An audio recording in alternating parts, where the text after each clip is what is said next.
In the year 2008, a revolution began by a man they call Craftchest. In the year 2009, the revolution continues.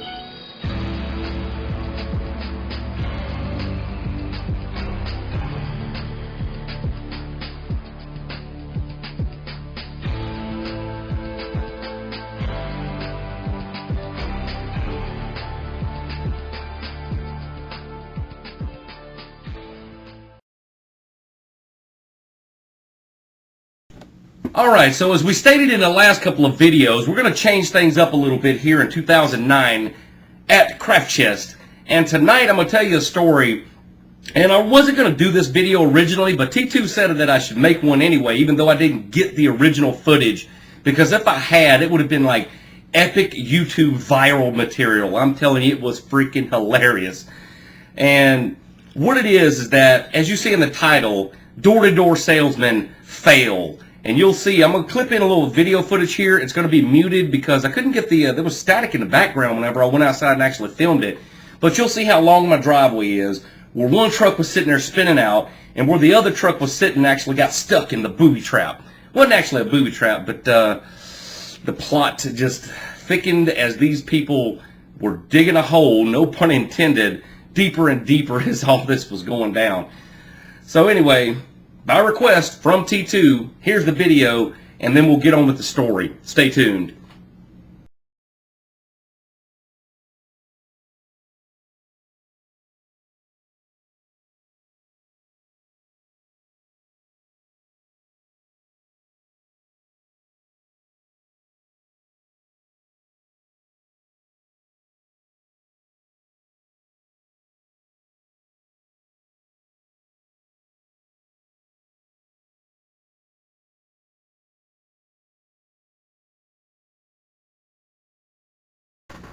Alright, so as you can see in the footage there, how long my driveway is, right? And I live on a peninsula, which pretty much is an island because it's separated by railroad tracks, and then water is really all that connects me to like main land, right? And so there's like one road that goes through where I'm at. And you see how long the driveway is, and you see the skid marks where they were trying to pull this truck out. And the one in the yard there where the truck actually got stuck. Well, apparently these people came around looking for, they say, someone else, right? And whenever I saw these people out there and they were stuck, I was like, God, I got to get my camera up. And I could not get the camera in the window to get the shot, and you wouldn't hear the audio anyway, which I guess just seeing it would have been hilarious in itself. But my car was like in the way that the window is. And then there's like a framework thing right outside the window, so I couldn't do that. So here's what happened. These people pull up in the yard, and I heard the dogs barking, and I think I was like taking a shower because I just got in from trying to make a little money on the side there. And so I didn't pay no attention because I didn't know who it was, and it wasn't like, you know, somebody important that I knew. And I ignored it, so I went to the bathroom, and then I kept on hearing the dogs get louder and louder, and somebody knocked on the front door. Well, I got myself together and went and looked out the window. This woman done drived off my driveway, okay, as long as it is, and then pulled up into the front yard, and then boom, got caught up in that hole.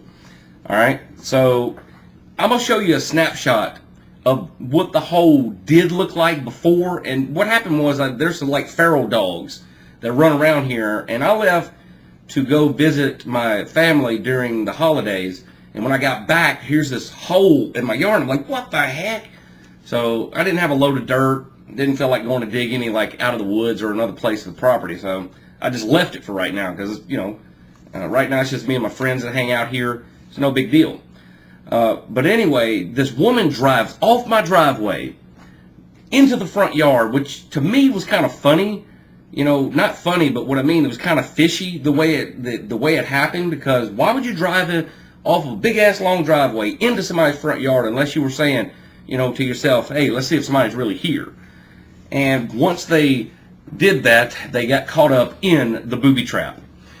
Not on purpose, it was a natural booby trap, I guess you could say. And I watched out the window, and I was like, oh, God, I wish I could get the camera up. This woman spinning the tires, smoke just pouring out of the tailpipe. And she was like, oh, God, we're stuck. What are we going to do? What if these people aren't here and they pull up on us and see this, then we're going to get killed. And I'm sitting in there dying laughing inside the house.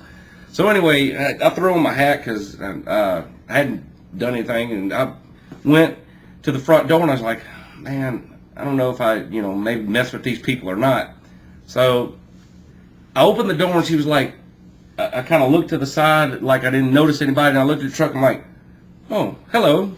Didn't see you there. She was like, well, I know this probably looks awkward. I was like, yeah, just a little bit. Well, we sell meat and this, that, and the other. Long story short, they're door-to-door salesmen, right? And total fail on trying to whatever they were doing. I don't even know why you would drive in somebody's front yard like that. But she said, do you think you could help get us out? And I was like, how? They're like, well, you have a truck over there. I was like, use my truck? I was like, well, the battery's dead in it, so I don't believe I can. And she just kind of looked, well, she introduced herself and all that. I probably used a fake name. So did I. Matter of fact, I made up some bogus name like Dwayne or something like that. It's like, well, I'll try to get the truck started or something and help you get out, because at that point, I was like running off a 2-hour sleep, and it was kind of crazy. Anyway, so I hook up the jumper cables. Well, whenever I did that, about 4 other trucks pull up in the driveway. I'm like, what the hell? Who are these people? Well, apparently they called some other people, and I was like, I'll be right back. And I went in the house, and I was like, this is kind of creepy, man, because, it's kind of funny, these people. So I went and I grabbed my pistol and put it at the front door. And I said, like, if these guys, try anything, I'm running inside, and it's on. But I went back outside to see if my truck would start, and I took a gas can out there to pour a little gas in the carburetor, because my truck has been sitting up a little while. I couldn't get it to start. Well, the guy's sitting there going, how the hell did you do this? What's going on? How are we going to get you out? And then he looks at me and says, hey, buddy, can we borrow your floor jack? I was like, floor jack? He goes, yeah, you do have a floor jack. And I'm looking around, and you guys saw all the dirt and gravel outside. I was like, where would I use it? I don't have anything to use a floor jack on here. So I was like, no, I don't have a floor jack. He looks at me like, what the hell for? Well, I can't believe you don't have a floor jack. I'm like, well, I don't. So they're running around the truck, just making circles around this thing, trying to figure out how to get it out. And I said, why don't you just turn your truck around or leave it like it is and hook a tow strap to it and pull it out? Well, yeah, I guess we could do that. I was like, yeah? I was like, I know if I can pull trees from after the storm. I was pulling trees to the front yard, like whole trees. I just like cut the limbs off of it, drag it out to the front, and people come by and cut it up and take it away. So anyway, I said, I got a tow strap. If you guys ain't got it, I got one. So I got him a tow strap. The girl that got the truck stuck in the first place, okay, you should have seen this chick. She looked like barroom brawl slut, okay? If she ever sees this video, I'm sorry, but that's what you look like. I'm talking about the solid blue eyebrows, eyelashes out to here, lipstick just caked up for 3 days. Makeup like galore, and it's like if you took all that off of her, she'd probably be 20 pounds lighter. But anyway, she hooks up the tow strap to the back of the truck that was stuck, right? And